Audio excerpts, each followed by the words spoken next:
All right, thank you for staying with the Monday Report. Let's bring up some of your feedback and see what you're saying. Trevor Mbija at Citizen TV Kenya, let's talk about the COP28 and the roadmap there, what you expect from there and how we can ensure we have the most out of it. Agumba Steve says, before that, did the climate summit benefit Kenyans on short term or long term? We hope the transitioning to clean energy will be of great impact to our country. Let the government not come back with so much signed loans in the name of COP28, okay?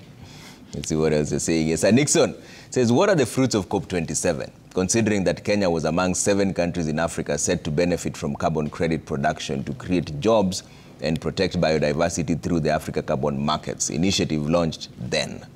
Okay? Fundamental questions there. And they still believe that there's not much out of it. And actually, this is where the problem really is, Murabula, that people believe this is just a talk shop.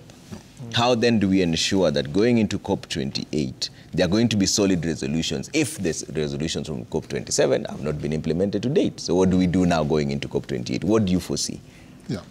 Yeah, thanks, Trevor, again. I think what you generally see is that I think this time round things are being done differently compared to the other COPs. You know, since the COP meetings began in 1995 up to today, they have not necessarily been talking shops. Of course, very good things have come out of it.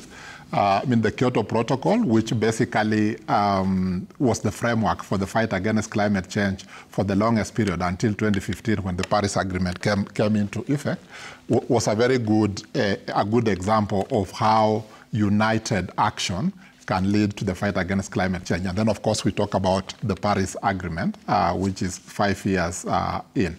So it is not, I mean, quite a lot of times it appears like it's been a talking shop for the simple reason that most of the pledges, and people normally see this through the financial lens, so to speak, most of the pledges have not been honored.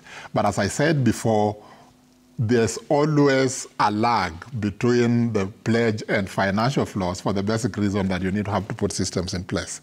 We have the Green Climate Fund, we have the Adaptation Fund, we have a lot of technology initiatives. All this came from the COP. So how is it being done differently in order just to address these concerns about the COP being a talking shop? I think regions have generally, as a lead up to the COP, been united. You know, one of the things that happens at the COP is that major decisions have got to be agreed by all parties. This has got to be a unanimous decision. So even if there's 1 or 2 dissenting voices, even 1 or 2 countries dissent, then it can't be carried.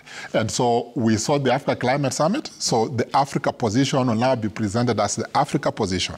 And then the other countries, Latin America, China, Asian countries, will be presenting their position as united countries.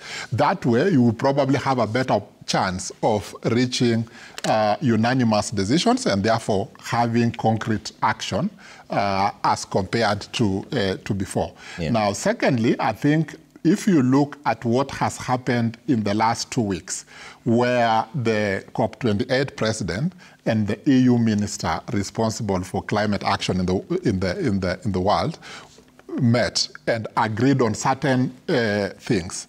So what we expect now is that the EU will probably be announcing their pledges in terms of actual funding. They'll probably also be announcing their roadmap towards fulfilling their pledges of the past. Yeah. And therefore, you see that this time round, I think things are being done slightly differently from the way they were done before. And so we might end up with a situation where there's now concrete action. And then thirdly, most of the projects have now been identified.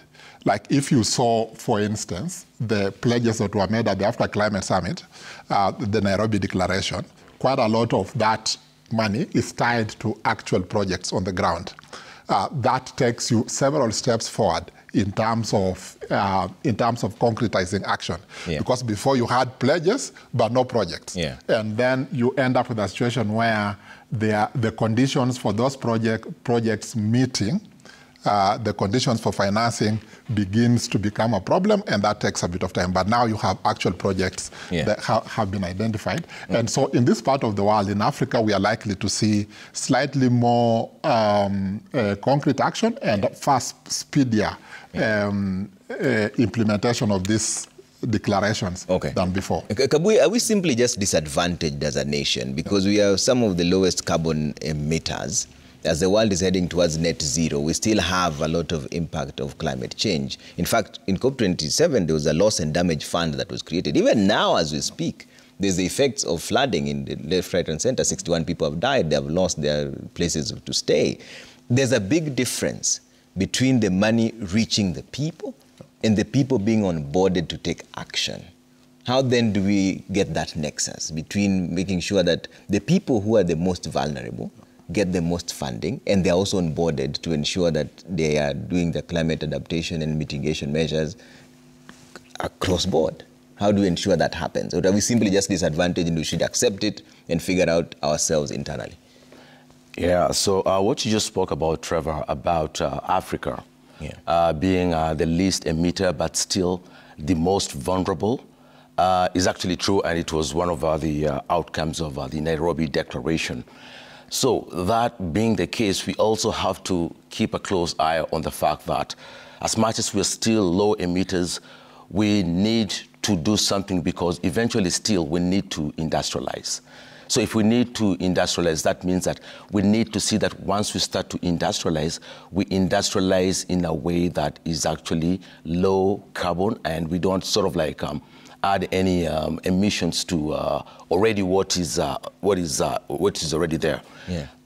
From the private sector perspective, what we are currently doing is that we are onboarding most of these. We're looking at climate, as an opportunity instead of looking at it as a tragedy. So what are these opportunities within this climate space that we can be able to take advantage of? So within KEPSA, for example, we formed the Climate Business Information Network. And basically this was to bring all sorts of businesses, whether it's a small business operating on the farthest part of Kenya, whether it's in Kisumu dealing in fisheries, whether we're talking about Mombasa in the blue economy. So basically this is a hub that sort of like disseminates information, empowers the small businesses, the small farm holders, so that they may not see climate change as a catastrophe, but they can be able to do something about that. Now, Trevor, the whole world is so passionate about decarbonized products. So when you look at Kenya's energy mix, it's highly renewable, so which means our manufacturing is largely green. So what stops us from taking advantage of that fact and penetrating into the international markets and sell our products, brand them as low carbon products, and with that we can be able to actually beat our competition? Because most of the countries really have a lot of work to do when it comes to decarbonizing their energy mix. So if we can be able to do that, basically this is an opportunity for us that we're supposed to take advantage of. And right now what we are doing at the private sector is that we are getting all these feedbacks, and we're trying to see exactly what we can be able to do about that. When you talk about the effects that have happened, for example, like the floodings in Mombasa, definitely we need to see how we make sure that our cities are actually climate adaptive. We need to come up with very resilient strategies, because majority of our wealth, or majority of the global wealth, is actually stored in cities. Trevor, once you hit a few millions, the first thing you're going to do is you're going to buy a house. But what if you buy that particular property in an area which is actually climate prone? You see, all your wealth will just go down the drain, because once valuation comes in, your property will not be properly valued. So which means you're losing your wealth. So what are we doing about that? So right now, that's why the private sector is also sort of like leading when it comes to coming up with standards and frameworks. So basically, it's market driven, so that we have the right frameworks that can be able to come up with the right product, become more resilient. So when the whole conversation discussions come around and the funds also come around, they will find us well organized with their appropriate governance structures that can be able to steer us towards climate resilience and, of course, taking advantage of these climate opportunities. Okay. Jesse, I'm interested in hearing the message you're trying to pass on e-mobility. So how does this work exactly? So does a rider have several batteries? Do they have stopping points where they charge? How is this working? Right, but just before I get into that, I just want to comment on what you asked him. Yeah. I think there's also a pricing mechanism that people can use for different forms of natural resources. So, you know, there are various nonprofits. One that comes to mind is Conserve Global. And I didn't know this, but Southern Kenya has the highest level of mammalian biodiversity in the world. So putting a price on biodiversity and making sure that that can be attributed to polluters in developing markets can be an interesting way where capital is directly funneled into communities that are affected and into, for example, biodiversity or climate. Even if you look at it from a forest perspective, we know that indigenous communities play a huge role in maintaining natural forests, which occur over 300 plus years. It's not just planting trees and then, you know, we kind of go home. Yeah. That's always been a myth that's been perpetuated. So I think, you know, there's this kind of shift in the way we think about how we price and how we value things. And saying, how could we make carbon a commodity and then make sure that we can draw that and kind of punish the polluters in that sense and transfer this kind of wealth. So I think tax and policy, as you said, capital traces policy, creative ways of doing that. And there are companies and nonprofits in Kenya that are leading the charge from conservation of wildlife to biodiversity and across the board. So if you're watching out there, I'd encourage you to look through that particular mechanism. But back to the right, COP28. Obviously, this is a completely bonkers idea, if I could say so.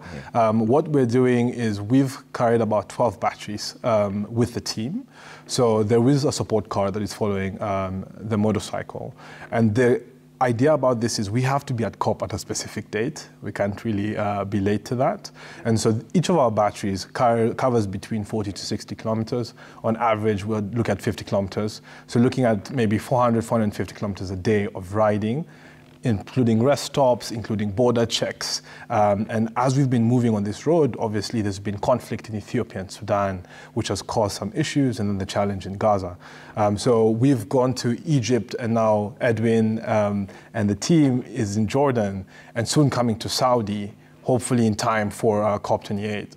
And so we are going to be making a film that we will hope to share next year and invite even citizens to share that with people to really showcase behind the story. What does it take? Because it's not a perfect solution. We're not pushing mobility as a silver bullet, but this is critical first milestone that will facilitate the full transition to clean energy and clean transportation. Okay. And this trip is going to show that. All right. Gentlemen, thank you so much for making time. That's all the time we had. We've run out of time. Joseph Murabula, CEO, Kenya Climate Innovation Center, KCIC, John Kabuye, Vice Chair, Land and Physical Planning Sector Board, KEPSA, and Jesse Forrester, CEO, Mazi Mobility. Thank you so much for making time. We'll talk about COP28 as time grows nearer, and we'll find better resolutions there going forward. Right? On behalf of the entire team that made this possible, my name is Trevor Mbija. We say good night and God bless.